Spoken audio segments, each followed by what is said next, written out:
일본 정치인들의 입에서 한국과의 국교를 끊어야 한다. 이런 얘기까지 나왔습니다. 시사기획창 오늘은 한일 관계를 누가 무슨 목적으로 이렇게 극단으로 몰고 가고 있는지 얘기하려 합니다. 이 프로그램을 보면 느끼시겠지만 일본 극우 단체와 또 정치인들의 이 발언 강도가 예상보다 훨씬 셉니다. 한번 보시죠.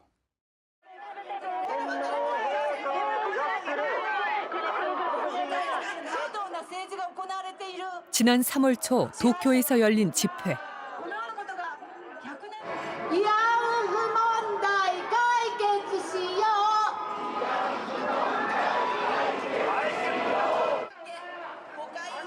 (3.1절) 100주년을 기념하는 일본 시민단체의 행사입니다.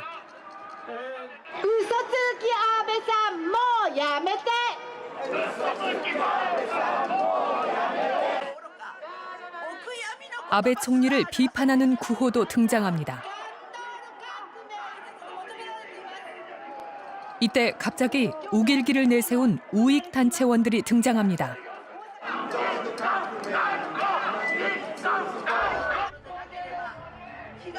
이들이 외치는 구호는 일한 단교, 한국과 단교하자는 겁니다.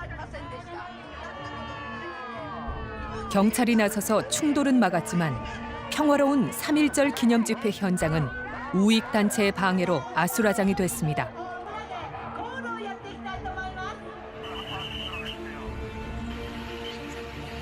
부산에서는 일본 영사관 부근 강제징용자 동상을 다른 곳으로 옮긴 것에 반대하는 격렬한 시위가 있었습니다.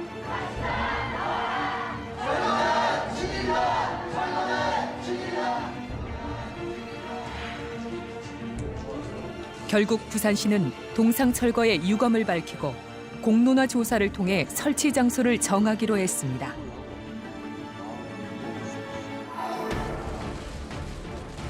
최근 한국과 일본 사이에는 강제징용자 배상 판결, 징용자 동상 설치 문제,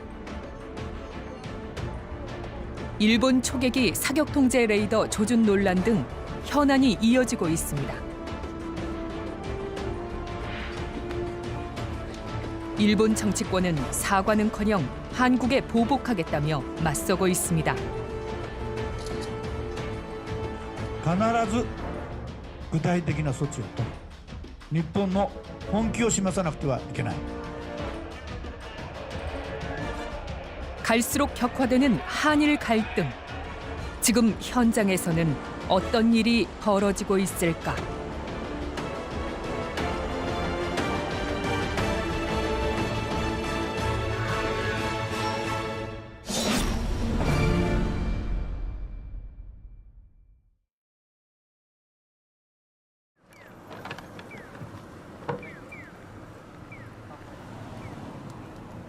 어딘가를 향해 걸어가는 사람들.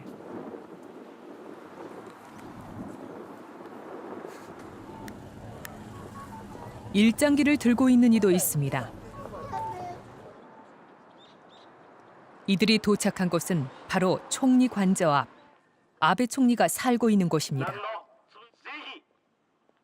内閣総理大臣安倍首相、あなたの拉致被害者を取り返すというその政治的課題を実行せよ。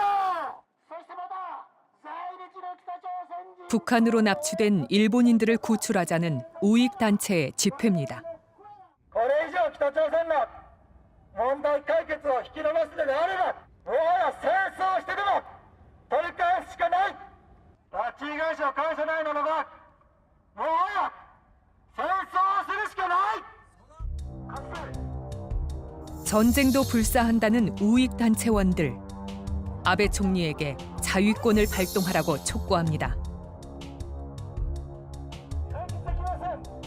취재진이 한국인임을 밝히고 인터뷰를 요청하자 불쾌한 감정을 드러냅니다. 日本は賠償済みなんです。それをまたね賠償しろということをその日本の最高裁にあたる大陪審でしたっけがああいう結論を出したということは大変悲しいことだと思いますよ。 한국 대법원이 강제징용자 배상을 명령한 판결에 반발하는 겁니다. 日本の傷害刑が勝者を受け、命令勝者を受けたと言ってるし、韓国はやってないと言ってる。私は韓国の方が嘘をついていると思っております。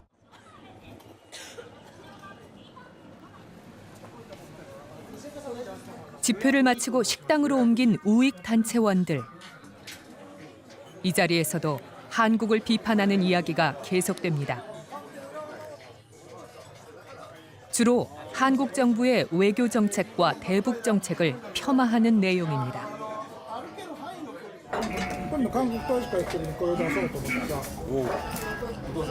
一応3月でね9周年だから4平等事件のこの屈辱を忘れたのか韓国は。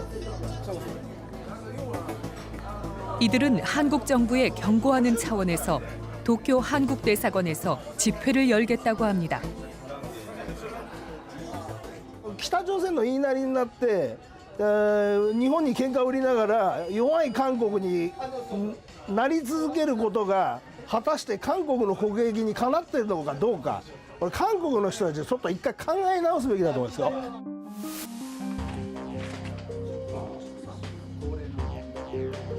지난 20년 동안 반북 운동을 했다는 이 우익 단체는 앞으로 한국 반대 운동을 시작할 것이라고 합니다. 日本にいろんな難癖をつけてその金をむしり取るだの、嫌がらせですよね。嫌がらせがやられてるわけで、その嫌がらせに対して日本人が感情的な反発をするのは当然だし。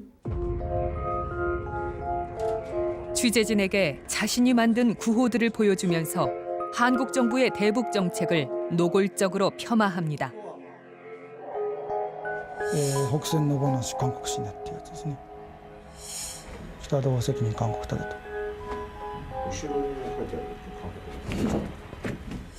拉致核賠償韓国が払えと。で無隕石なら韓国は黙れと。 혐한 감정을 노골적으로 드러낸 우익 단체 대표는 한국과 북한이 일본을 괴롭힌다고 주장하기도 했습니다.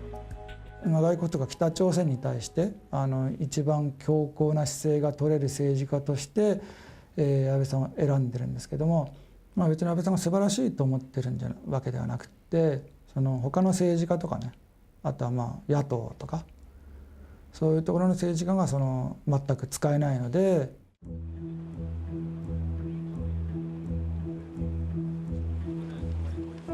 이런 혐한론 주장이 실제로 일반 시민들에게까지 영향을 주고 있는 것일까?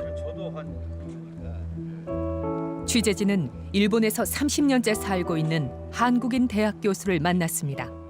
한국 관련 기사만 나오면은 거기 뭐 악플이 그냥 쫙 달려요. 지난번에 초계기 같은 경우 그 처음에 터졌을 때는 뭐 한국하고 뭐 단교해라 뭐 이런 식의 그 악플에 그 좋아요가 3만 개가 넘더라고요. 그걸 보니까는 너무 그냥 저도 여기 살면 쇼킹하더라고요. 인터넷은 물론 요즘에는 혐한 서적들도 계속 나오면서 일반 시민들을 우경화시킨다고 합니다. 걱정되는 거는 사실은 이 혐한론이라는 게 출판 이런 것들이 굉장히 일본은 하나의 비즈니스가 됐습니다. 이게. 한 번 내면은 뭐 10만 부, 20만 부씩 팔린다고 하니까 뭐 베스트셀러가 단위로 들어가겠죠. 그러니까 시장이 있으니까는 이게 쓰는 건지 쓰니까 팔리는 건지 그거는 잘 모르겠습니다만은. 与党側が推薦したのは38歳の鈴木直美国に依存せず自分たちの手で北海道の産業や経済を 지난 4월 일본 전역에서 진행된 지방선거는 밑바닥 민심을 살필 수 있는 좋은 계기였습니다. 특히 도쿄와 인접한 가나가와현은 수도권 표심을 잡으려는 여야의 선거 유세 경쟁이 그 어느 곳보다 치열했습니다. あれ田空港の対岸の川崎のトロマイ地区、ここはヘルスケアの新しい産業がどんどん世界中から集積しています。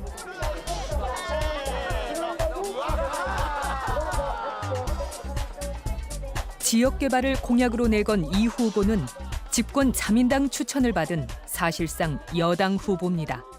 僕は自民党を入れます。なぜなんですか。まあ改憲の話もあるし、今の経済状況だとか外交とかはやっぱり自民の方が力があると思います。安倍さんがあるから。安倍さんといえば好きです。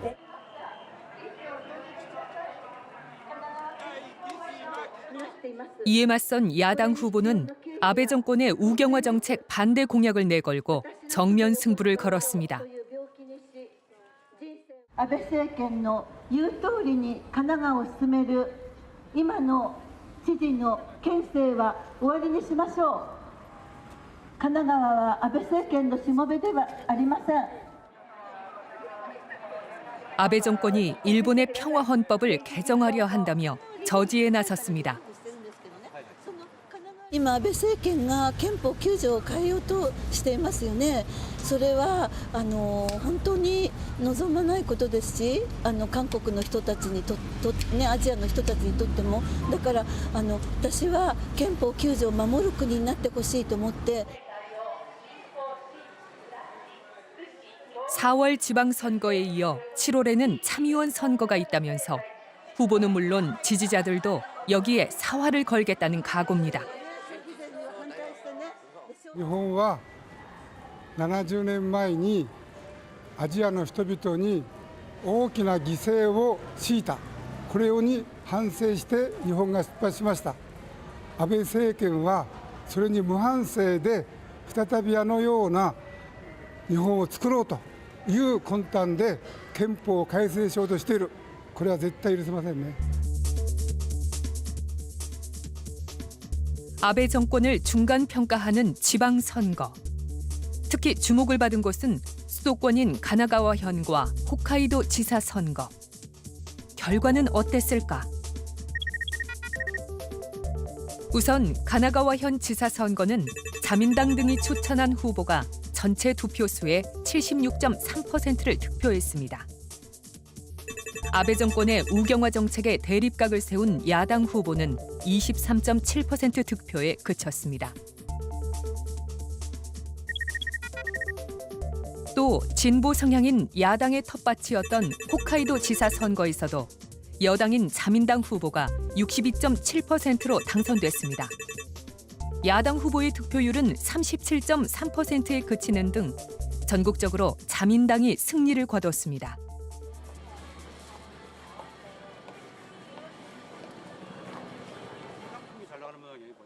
왜 일본인들은 아베의 자민당을 지지하는 것일까? 취재진은 일본 정치와 한일 관계에 정통한 지한파 언론인을 만났습니다. 오누키 토모코 씨는 진보 성향인 일본 마이니치 신문의 기자입니다. 이전에 정치부 기자로서 아베 총리를 밀착 취재했으며 최근 5년간 서울 특파원으로 활약했습니다. 지난해 일본으로 돌아와 현재는 논설위원입니다. 제가 옛날에 2007년에 1차 아베 총부 때 관저 출입이었어요. 근데 그때하고 지금은 비교가 안 돼요. 그 당시에는 계속 아베 총리도 약간 어깨가 무거워서 그런지 그래서 긴장하고, 그래서 기자들하고도 좀 관계가 별로 안 좋았고, 그래서 관료들로 다 위축되어 있었고 그랬었는데, 근데 2012년에 다시 집권하고 나서부터는 제일 역시 다른 점은 안정감이 있게 국정 운영하고 있다는 거고, 일본 국민이 다 보수가 됐다 뭐 그런 게 아니라 보수다 진보다 그게 아니라 워낙 안정감이 있게 국정 운영하다 보니까. 최근 한국과 일본의 여러 갈등 상황에서도 아베 총리의 외교 정책이 상당한 지지를 받는다는 겁니다. 이번에 대법원 판결에 일본 정부가 잘 대응하고 있다, 뭐 더 강경하게 나가야 된다, 이런 여론조사들이 있어요. 이런 거 보시면은 딱 알 수 있을 것 같아요. 한 뭐 70% 80%가 아베 총리는 잘하고 있고 한국에 이해가 좀 안 가고 더 강경하게 나가야 된다. 이게 대체로 이런 분위기예요. 요즘 인터넷 등에서 나도는 극단적인 말도 소개합니다. 한국하고는 뭐 단교해야 된다 뭐 그런 거부터 뭐 그냥 뭐 무시를 하자 이런 것들이 많은데 근데 조금 전까지만 해도 그런 거는 SNS에서만 나왔었는데 최근에는 여당 내에서 자체도 그 단교를 해야 된다 이런 말이 나올 정도로 상당히 심각한 것 같습니다.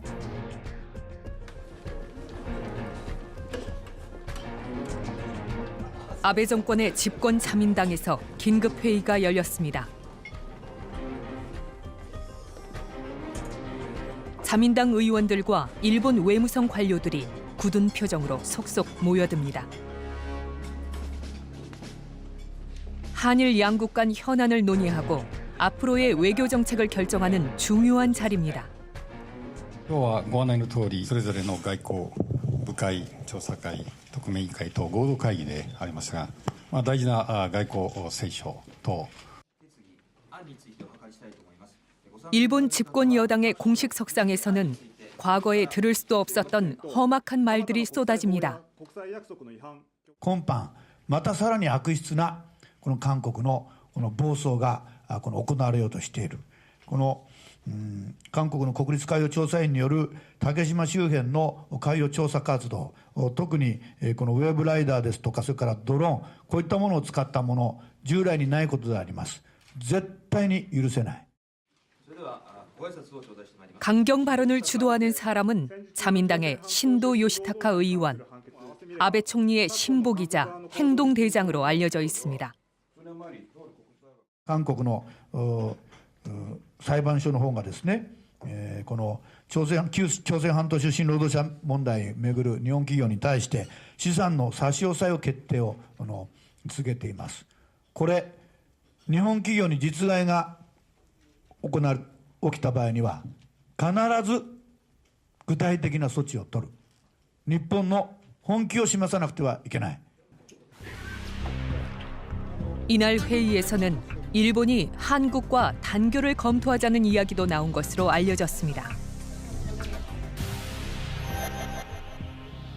아베 정권의 보복은 자민당이 아닌 정부 차원에서도 가시화되고 있습니다. 현재 일본 정부의 공식 입장은 징용자 배상 판결과 관련해 기업 압류 조치가 현실화되면 보복 조치에 나서겠다는 것입니다.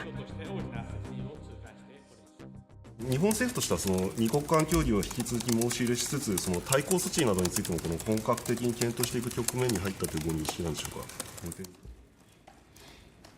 うか。先ほど申し上げた協議要請についてどのタイミングで何を行うかという具体的内容については我が方の手の内を明らかにすることになってしまいますので控えたいと思います。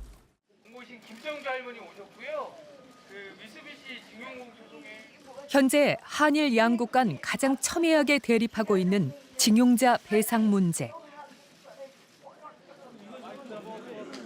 지난해 10월과 11월 한국 대법원이 각각 신일철 죽음과 미쓰비시 중공업에 소송을 낸 징용자들의 손을 들어준 것이 계기가 됐습니다. 1인당 약 1억 원 안팎의 배상금을 지급하라고 한 판결인데 일본 기업은 물론 일본 정부까지 나서 강력 반발하고 있는 겁니다.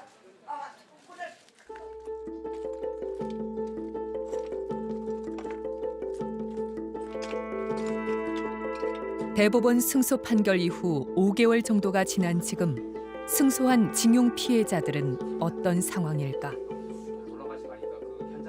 취재진은 미쓰비시 중공업을 상대로 승소한 양금덕 할머니를 찾아갔습니다.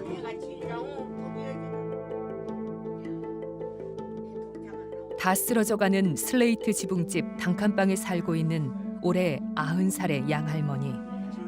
10대 중반의 일본 나고야 비행기 공장에서 강제 노동에 시달렸습니다. 이렇게 큰 페인트 드는 전기만 꽂으면 누르면 이제 그럼 완성된 변기를 다 페인트를 북방색으로 안 보이게 하려고. 아이고 그 지랄하고. 그 엄마 시킨 대로 안 하면 두드러 맞이지. 지난해 연말 승소 이후 배상금을 받을 것으로 기대했지만 미쓰비시가 이를 거부하면서 실제 배상을 언제 받을지 아직 모르는 상황입니다. 이 오늘이나 내일이나 있을까 학수고대하고 있지만 아직 무소속이니. 나 죽기 전에 뭔 소식이 있으면 좋겠으면 그 마음대로 돼요. 양할머니는 현재 지자체 등에서 나오는 생활보조금 등으로 겨우 생계를 유지하고 있습니다.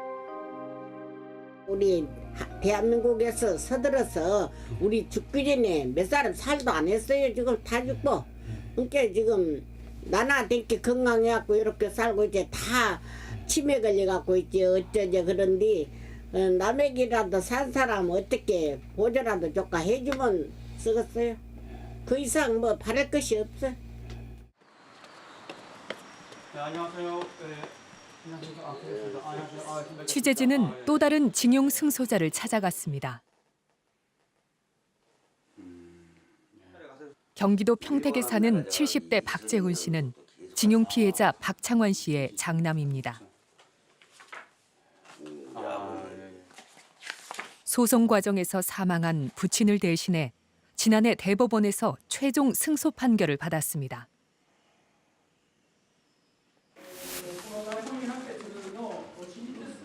박 씨는 지난 2월 승소 판결문을 들고 일본 도쿄에 찾아갔습니다. 하지만 일본 측의 사과와 배상은커녕 만나지도 못한 채 문전박대 당했습니다. 이번에는 또 하나도 못 만났으니까 지금 아베가 더군다나 더 못 들게 저렇게 방해를 놓고 그러니까 지금으로는 참 저게요. 암담한 거예요. 뭐 재판에 이겼어도. 결국 성과 없이 한국에 돌아와 현재는 미쓰비시 중공업의 상표 등에 대한 압류 결정을 받은 상태입니다. 하지만 이를 현금화하는 과정을 거쳐 배상금을 실제로 받기까지는 얼마나 더 시간이 걸릴지 몰라 답답하다고 합니다. 한국 정부에서도 우선 재판에 이긴 거고 앞으로 징역 걸려갔다 온 사람들한테 보상이라도 해주고 후 일본 정부하고 그래도 국가라도 싸워줬으면 좋겠다는 얘기죠. 내 얘기는. 그런데 아직까지도 한국 정부에서는 아주 그 여기에 대해서는 말 한마디 안 하고 있잖아요. 일본 정부나 일본 기업의 잘못은 뭐 두말할 것 없습니다만 그에 못지않게 한국 정부 역시 무거운 책임을 가지고 있습니다. 법적인 책임이 일본 정부나 일본 기업들한테 있다라고 하면 그의 버금가게 도의적인 책임이 한국 정부에 있습니다.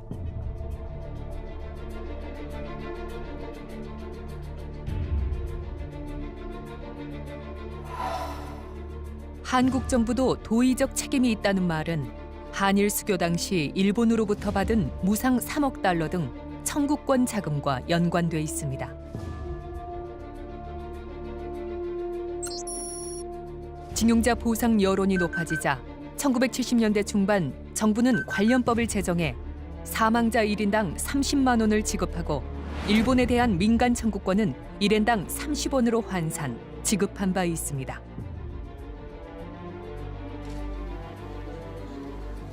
이후 2005년 노무현 대통령 때 한일 청구권 협정 내용이 공개되면서 징용자 보상 문제가 다시 불거졌습니다.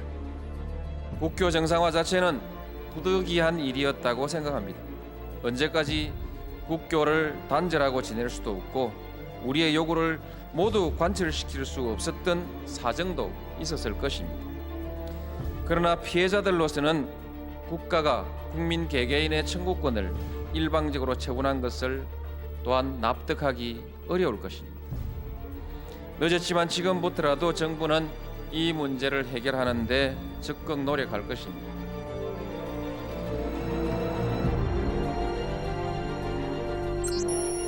정부는 이에 따라 징용 사망자에게 2천만 원, 부상자는 그 정도에 따라 2천만 원 이하, 또 징용자 급여 등 미수금은 1인당 2천 원으로 환산해 모두 5,900억 원을 지급했습니다.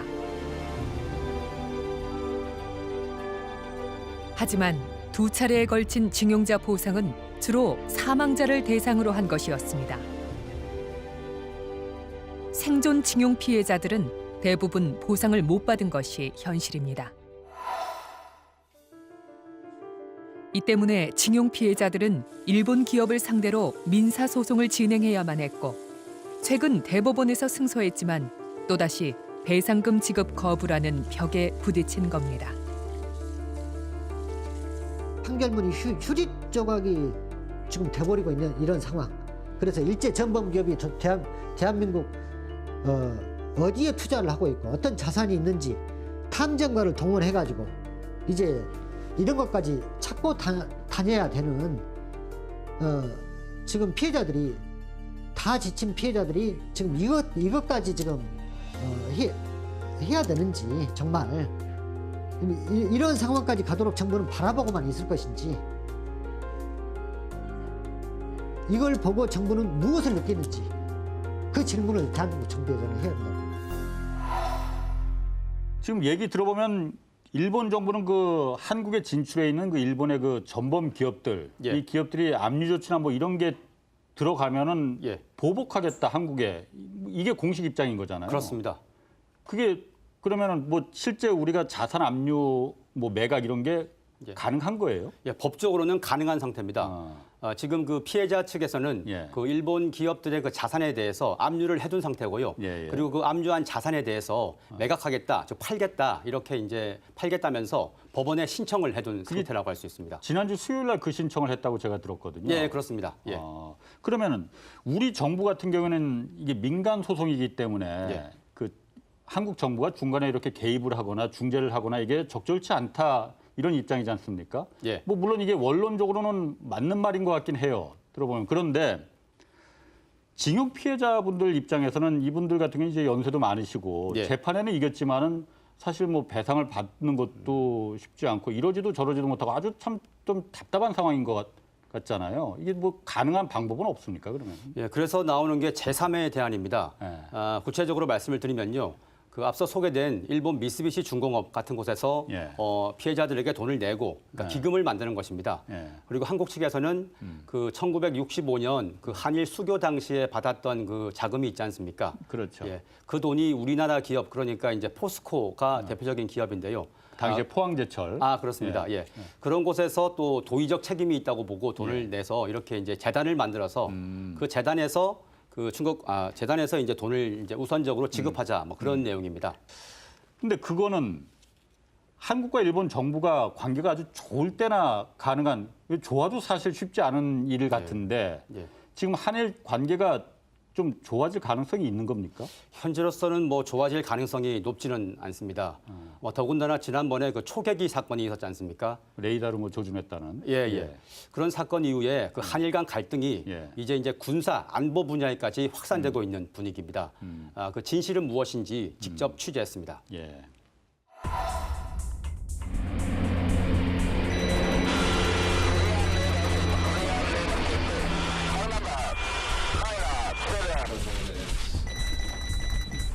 不測の事態を招きかねない極めて危険な行為であるものと認識をしております。 우리 해군이 일본 초계기를 추적할 목적으로 레이더를 운영한 사실이 없습니다.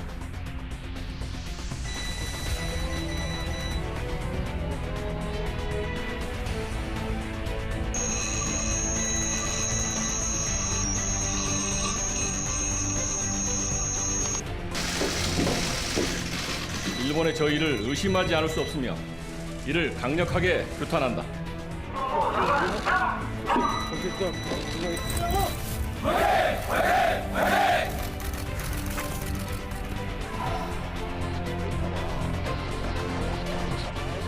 지난해 말부터 시작된 일본 해상자위대의 초계기 레이더 논란. 일본은 우리나라 광개토 대왕함이 사격 통제 레이더로 초계기를 겨냥했다고 주장했습니다. 최근에는 일본의 유력 언론들까지 가세했습니다. 実際に韓国軍の船が日本の自衛隊の飛行機にレーザー照射をし、その事実を認めないどころか、日本が低空飛行をしたと事実に反する因縁をつけ、さらに日本への攻撃も示唆しました。 전직 자위대 간부들도 한국 때리기에 나섰습니다. 특히 일본의 군사 전문 잡지 3호로에 실린 고다요지 해상자위대 전 함대 사령관의 기고문은 한국의 주장이 거짓이라고 조목조목 지적합니다.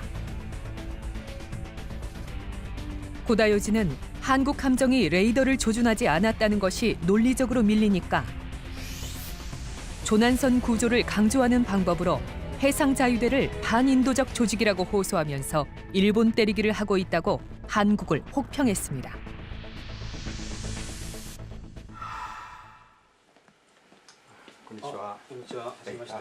KBS 취재팀은 이 글을 기고한 고다요지 전 자유함대 사령관을 만나 사실관계를 물어봤습니다.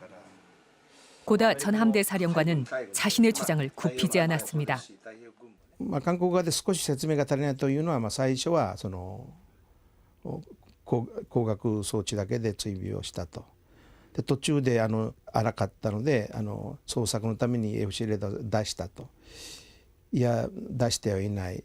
でしかもそれは艦長の許可がないから出ていないとその時その時で説明が微妙に変わってるんですね。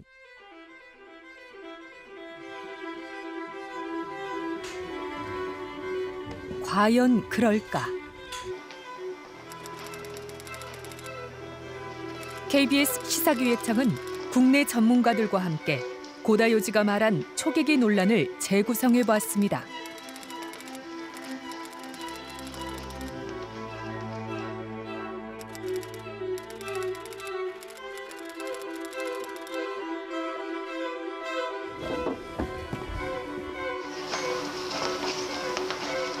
안쪽에 앉으시죠.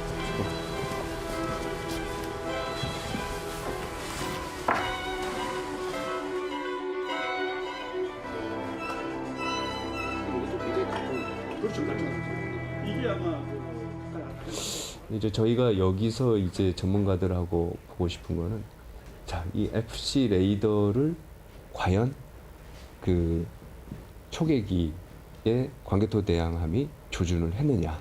여기에 대해서 한번 좀 우리가 얘기를 좀 나눠보죠.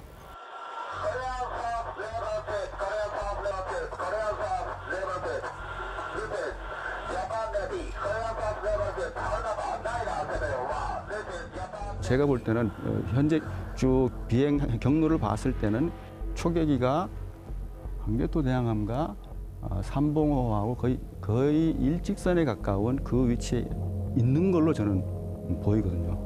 제가 왜 이런 얘기를 하냐 하면은 만약에 광개토 대항함이 추정 레이더를 작동하지 않았다 그러면은 삼봉호가 가지고 있는 다른 레이더, 그러니까 우리 추정 레이더하고 거의 주파수대가 비슷한 레이더를 삼봉호도 탑재를 하고 있습니다.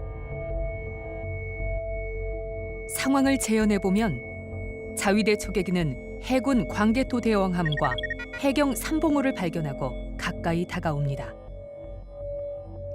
현장을 비행하던 초계기는 광개토 대왕함 그리고 삼봉호와 한때 일직선상에 놓이게 되는데 바로 이때 레이더를 맞았다는 겁니다.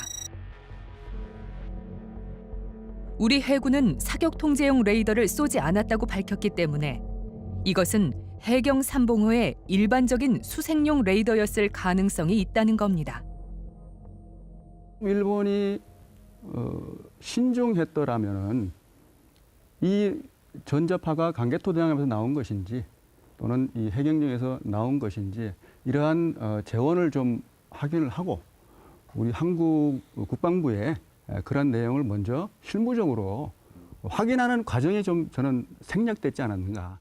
해자대가 수집한 정확한 데이터가 저희들한테 제공되었다면 아주 쉽게 해결될 수 있는 그런 문제였습니다. 정확한 수집 데이터를 전자파 수집 데이터를 제공했었다면 그것이 한일 간의 신뢰성을 떨어뜨리지 않는 수준에서 모두 해결되지 않았다. 심재동님께 질문드리겠는데 요 화면을 보시면서 그 30년 동안 초계기를 이제 운항하지 않았습니까? 뭐 좀 이상한 행동이라든지 이런 건 없습니까? 많이 있습니다. 그 비디오 촬영을 한다는 거는 정말로 증거 수집입니다. 증거 수집. 이제 그런 차원이기 때문에 그러면 구조 세력을 뭘로 봤을까? 왜 이걸 했을까? 이런 이제 의심이 들고 그다음에 화계 통제 레이더를 받았다고 했을 때 회피 기동을 처음에 약간 하는데 5마일만 벗어납니다. 5마일은 오히려 미사일을 만약에 이쪽에서 쏘게 되면은 아주 적당한 거리인데 왜 거기까지만 갔을까? 그다음에 다시 돌아오는데 내가 생명의 위협을 느꼈다는데 왜 돌아왔을까? 이런 이제 그 의구심이 듭니다. 제가 판단하는 건 두 가지로 보고 있는데 하나는 기획하고 나온 것이다. 두 번째는 공교롭게 FC 레이더하고 비슷한 주파수를 이제 접촉을 하게 된 겁니다. 접촉을 해서 그거를 가지고 이제 하다 보니까 이거는 뭐 문제가 있구나 하고 보고를 하게 됐고 내려와서 보니까 악용했을 가능성들이 많이 있다. 그래서 저는 기획하고 악용 두 가지 중에 하나 아닐까라고 판단을 하고 있습니다.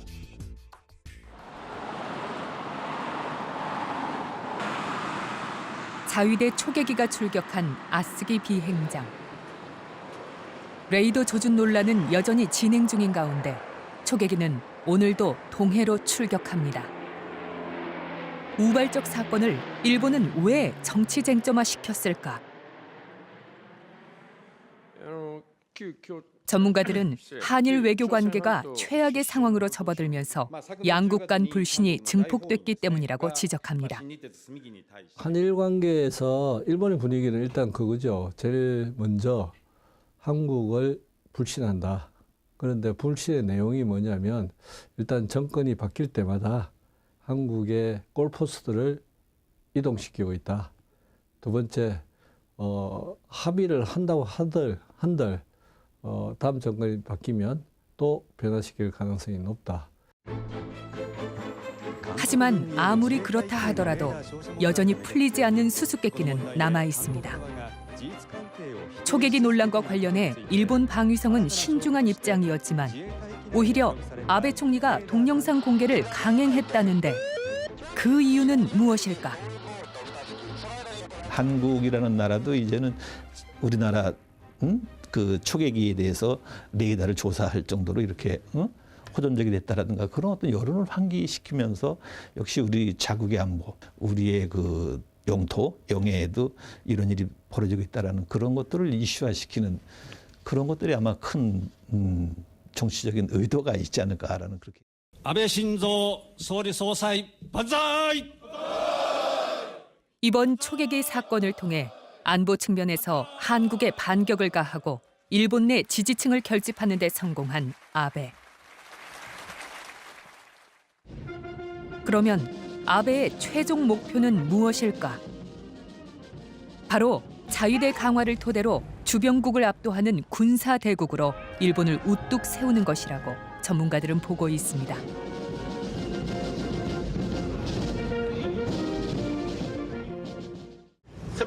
自衛隊員が強い誇りを持って任務を全うできる環境を整える、これは今を生きる政治家の責任であります。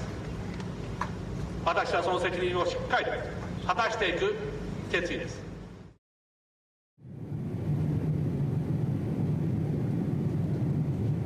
취재진은 아베 정권이 해양 영토 확장을 꾀하면서 오키나와의 한 섬을 거대한 군사 요새로 만들고 있다는 소식을 듣고 곧바로 현장으로 향했습니다.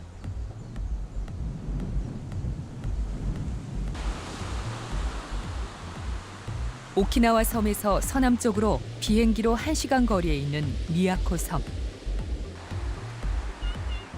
에메랄드빛 바다와 푸른 산호초, 그리고 깎아지른 듯한 해안 절벽이 어우러져 곳곳에서 절경을 연출합니다.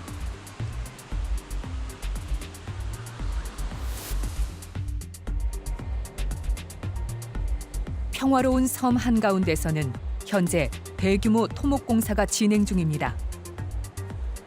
2년 전 시작된 자위대 기지 공사 현장입니다. 골프장이었던 자리에 미사일 기지를 만드는 것으로 알려졌습니다. 취재진은 미사일 기지 공사에 반대하는 섬 주민들의 안내를 받아서 현장을 찾아가 봤습니다. 자위대원들의 삼엄한 경비 속에 건설 공사가 한창입니다. 今は380人の警備部隊だけですけれども、来るのはやがて全部完成したら、ミサイル部隊が来るんです。地対艦、地対空ミサイルの部隊が来ますから、総勢800人になると言われています。 주황색 지붕의 자위대 기지 건물. 골조 공사는 거의 마친 상태였습니다. そうです、早いですね。1年半ぐらいでね、もうこんなになってるんですよね。突貫工事してますだから。もう土曜も休まない。日曜も中では仕事してますよ。そんなに早く急いでやってそう。 취재진이 자위대 기지를 살펴보자 자위대 간부가 급히 바깥으로 나옵니다. テレビ局さんですか。はい。韓国のテレビですか。ちょっと市民運動をやってる方。はい。なるほど。はい。中のうちの広報とかになんか調整とかはないですね。ああ、そうですか。 섬 주민들은 군 기지 공사로 여러 가지 환경 문제가 생기고 있다며 계속 항의했지만 자위대 측은 이를 무시했다고 합니다.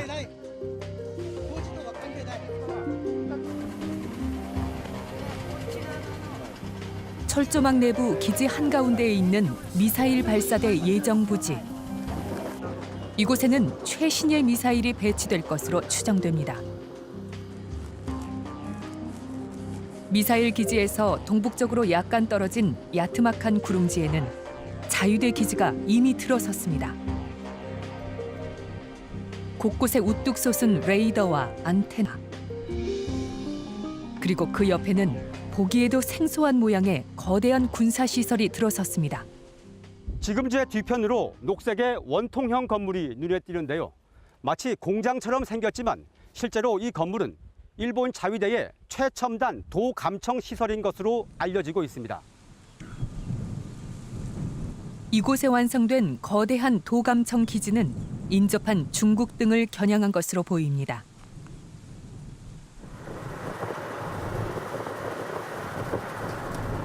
섬의 다른 쪽에는 또 다른 군사시설이 추진되고 있습니다.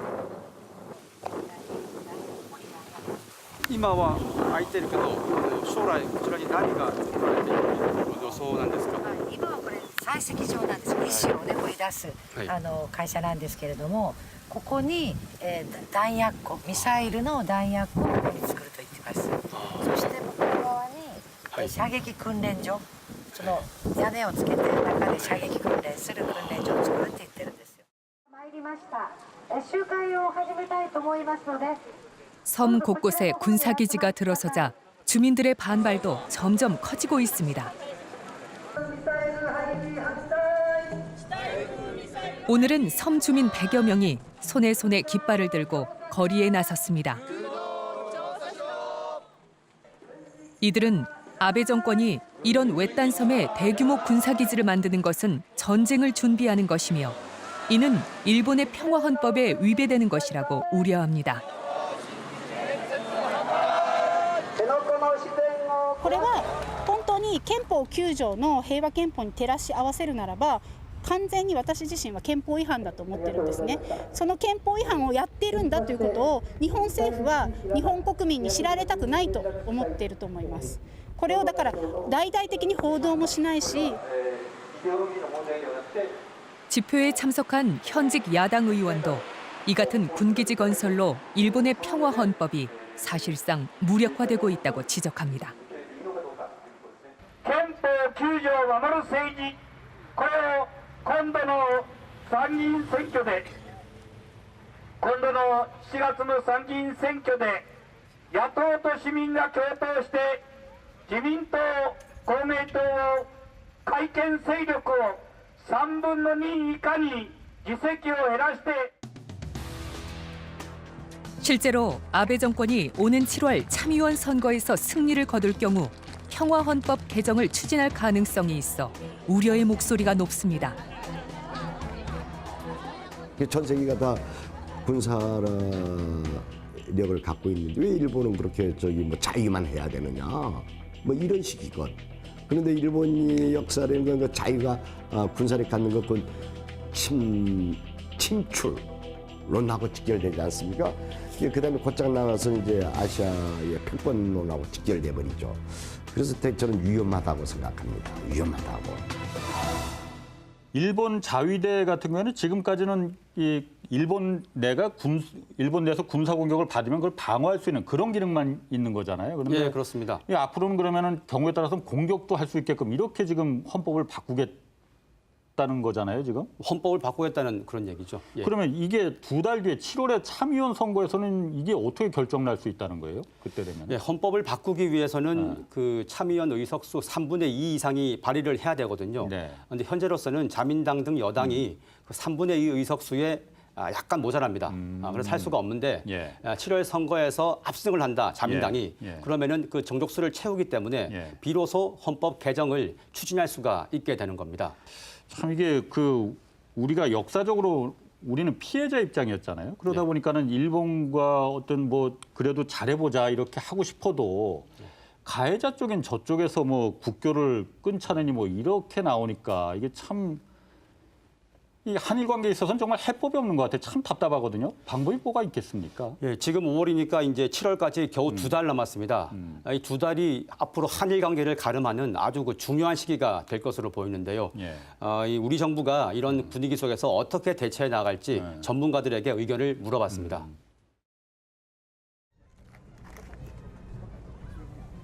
한일 관계 전문가들은 우선 아베 정권의 군사력 강화를 예의주시해야 한다고 강조했습니다. 전후 일본의 방위 정책 같은 경우는 상당히 억제적이고 소극적이다 이렇게 평가를 많이 받습니다. 그래서 이제 그런 와중에 아베 정권 들어서면서 소위 말하는 평화 수혜자가 아니라 평화 창출자로서 안보적인 역할을 하겠다. 그런 취지가 국가 안보 전략서에 담겨 있다. 저는 그렇게 생각하고 있습니다. 전문가들은 또 아베 총리가 7월 참의원 선거에서 이긴다면 평화 헌법을 완전히 바꾸지 못하더라도 일부만 수정할 가능성이 있다며 이를 경계해야 한다고 지적했습니다. 한 번이라도 헌법을 개정을 하자.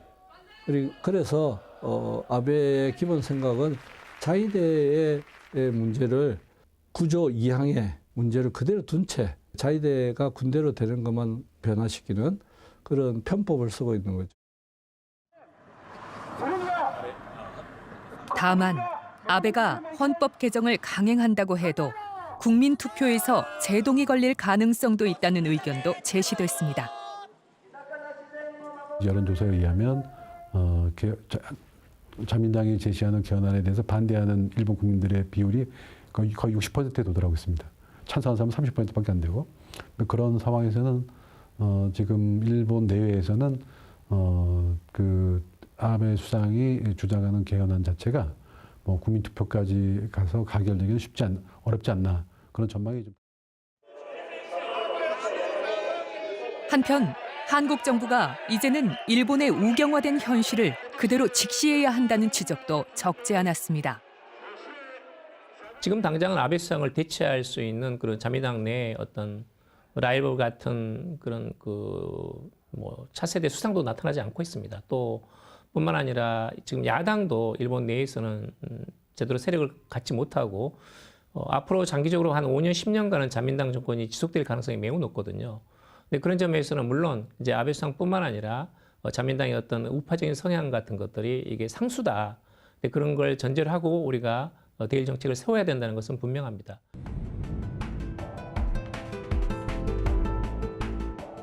(2002년) 고이즈미 총리 시절 북일 정상회담을 이끌었던 일본 외교계의 거물 다나카 히토시 씨도 한국 정부의 태도 변화를 촉구했습니다. 韓国政府だってね、いやいや今の韓国の政権は市民運動をベースにしてるから、従ってね、いや日本の感情がどうあれ構わんのだという行動を取られるとね、やっぱり国と国との関係はうまくいかないですよ。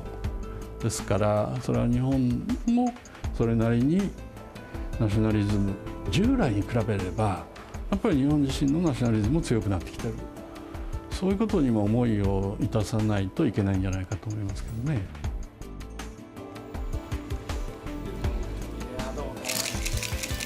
한국과 일본의 대화를 어떻게 할지 고민해 볼 때 우리에게는 하나의 나침반이 있습니다.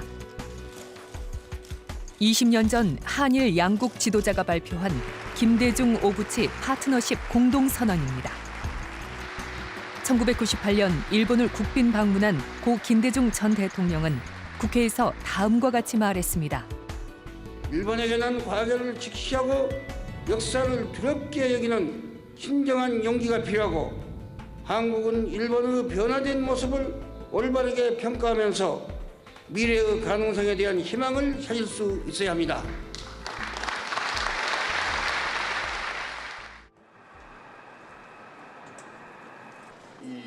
당시 청와대 외교안보 수석은 이런 미래지향적인 김대중 전 대통령의 해안이 며칠 뒤 김대중 오부치 공동선언을 이끌어냈다고 말했습니다. 이때 방문을 해서 김대중 대통령 100년도 안 되는 불행한 역사 때문에 그런 우호 관계가 불행한 관계로 다 각색이 돼 있다 이거죠. 그래서 이러한 것을 시정해야 되는 것이 지도자가 해야 할 일이다. 그 얘기를 똑같은 얘기를 했어요.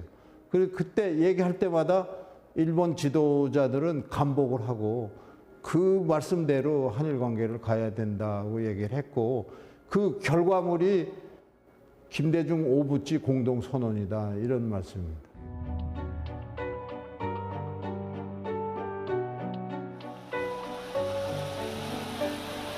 일본은 지금 기로에 서 있습니다. 새로운 일왕이 즉위하면서 연호도 아름다운 조화를 뜻하는 레이와로 바꿨습니다. 서로를 존중하고 배려하자는 분위기도 확산되고 있습니다. 하지만 아직도 일본의 우익 세력은 갈등을 조장하며 집요하게 저항하고 있습니다. 레이와 시대 일본, 과거를 직시하고 역사를 두렵게 여기는 진정한 용기가 그 어느 때보다 필요합니다.